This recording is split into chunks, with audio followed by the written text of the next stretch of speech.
Hello there! I just wanted to make a quick video to go over the journal log reading response because some people had questions about it and I wanted to clarify a few things.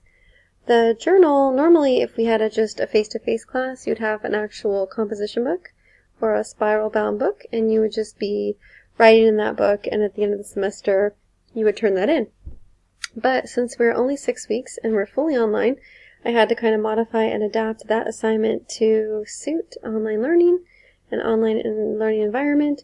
And so what we have is the fully online Word document / journal entry.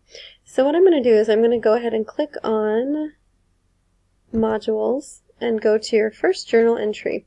So rather than have you turn your journals in at the end of the semester and make it really bulky and time consuming for me to read and grade, I decided to have you guys turn in your journal entries per unit, and that way I can grade it per unit. It's 50 points per unit, and then you can get your points and move on. So the journal is worth 200 total points, 50 per unit, 4 units, that's 200 points. So again, I'm on the module. This is the first module. Those of you, just as a quick little side note, those of you kind of stressed out or curious about what's due first, on Saturday, your first due date will be the first 3 discussions. So again, those are the first top priority assignments because those are the ones that are due first. So check your calendar if you're not sure about that. So cruising down on module 1, we are going to go to journal log short stories. So I'm clicking on this so that you know what the actual requirements are. So the purpose of a journal log is for you to pull quotes and ideas from the things that you're reading and then log them so that later when you're asked to write an essay, if you would like to, you can go back to your journal log and just look at the work that you've already done and see if it inspires you to write more or branch off of ideas. So again, here is the journal log short stories.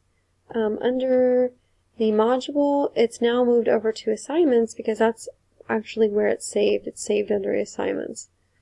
So there's several different ways to get to it. You can get there through modules or assignments.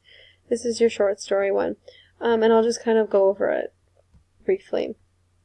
So your journal log, you'll open a Word document and you're going to go ahead and save it. So if you're not sure what I'm asking you to do for that, you're just going to do exactly that. Open up Word and then journal log,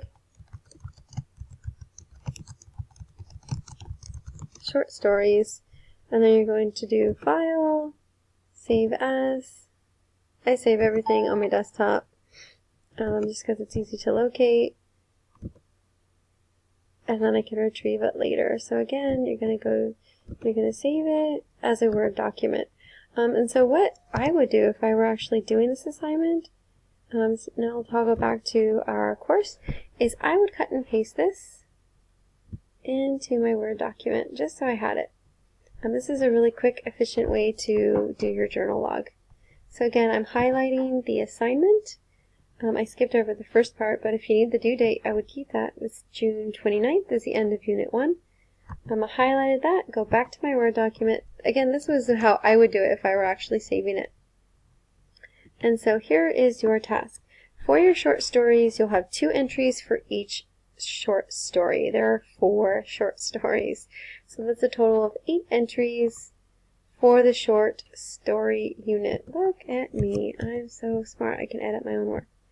Okay, and so each log contains 3 parts. So remember, you're getting 2 quotes per story, 4 stories, 8 quotes. That's what I do with my 6-year-old son. He's really into counting, and we do everything on our fingers. And guess what? I still count on my fingers. So sometimes it's an easy way to do it.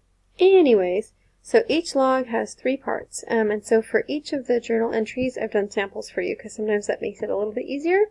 So I'm just going to show you a sample from The Story of an Hour by Kate Chopin. So again, that's one of the stories you're going to read. So what I did here is I stole a quote that I thought was interesting, and it happens to be a first line of the story. And it is, knowing that Miss Mallard was afflicted with a heart trouble, great care was taken to break to her as gently as possible the news of her husband's death. And so I pulled that line because it's the first line of the story and it sets the tone. So that's part 1, share the quote from the reading in MLA format. I should fix that. And then also, So sorry, my spacebar is not working, so I have to like crank down on it. So if you see anything not space, it's because my spacebar is broken on my computer. As is my comma button, because apparently I like to use commas a lot. Okay, so moving on. So part 1 is the quote. Part 2 is connect the quote to the concepts of story. So we have some here: symbol, plot, character, setting. If you want more, go ahead and go to the document titled What Are Short Stories, and you'll find a plethora of concepts and terms. And here I just put this line is the opening of the story and sets the tone for the whole piece.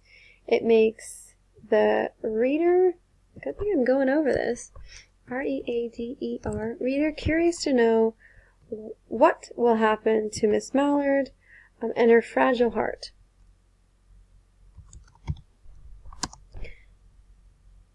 And then I also went on to say it introduces us to the main character through the protagonist, which is really important. You know, the opening line of a story, just like the opening line of an essay, is the thing that kind of draws the reader in. And that's why your English teachers for your entire life have said, hook your reader in to your essay. And so the same thing goes for a short story. So again, part 2 is connecting the quote to the concepts of story that we've gone over, or that we're going over in this class. And then part 3 is explain why you picked it or what it means to you. This part is fun because then you can just kind of delve into the personal response. So I picked this quote because it's a foreshadow of the ending and gives the reader a strong sense of what will happen or what is to come. I noticed that it is sad and begins the story in a somber and dark mood. It makes us curious and it kind of makes us wonder what's going to happen. And so, ta-da! That is your journal entry. So again, you're going to have 2 journal logs per story, 8 total journal logs for short stories. You'll go ahead and save that, Control S, and then you can exit out of your journal, and then when you go to post it, you will simply go to, I can't actually post it unless I'm a student, so let me go ahead and go to settings. For those of you that haven't posted anything yet, and I will impersonate. So I'm ready, pretend like I'm ready, right? I've done all my journal logs for short story, and now I'm going to post something. Let's see if this works, if it lets me post something. So here's my student view. It tells me what I have due, and I know that I can go to modules, like I showed you. I can go down to journals, and then I can submit my assignment. So I'm going to choose my file. Again, I save everything on my desktop because it's easier to find there. Save it wherever it's easier for you. Thumb drive, you can save it in a specific area, folder, file. I find my file and then I submit it. See how this works. Bam! And I get confirmation right here. So again, that's your journal log. You will do it 4 times during the summer. Your first one is going to be here for short stories. I hope this helps clarify anything. I apologize if there was confusion, and I appreciate your grace with my typos and my errors. After all, it is an English class, so I hope you enjoyed this video, and I hope you found it useful.